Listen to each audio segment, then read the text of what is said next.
Ոնց անեմ, որ վեճ չլինի,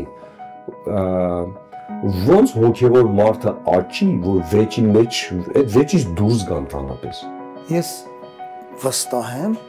որ հոգեբանները կամ մյուսները չեն կարող այն խորհուրդը տան քրիստոնեան կամ անգամ որևէ մեկին, այն ինչ որ կտա Աստծո խոսքը։ Հետ ստեղծումից հետ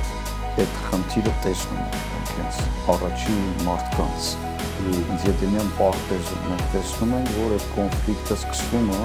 ծնողներից կամ հիմը կամ տրամատը անհավատ է։ Վերստեք սենց ընտանիք։ Ու վեճեր է լինում, լավ ոնց կարելի է այդ վեճերին վերջ տալ։ Վեճը քո շուրջը միշտ վրայել է այնքան, մինչև քո մեջ բնավորություն ձևավորվի, որպես այդ պտուղը դրսևորվի քո կյանքի մեջ։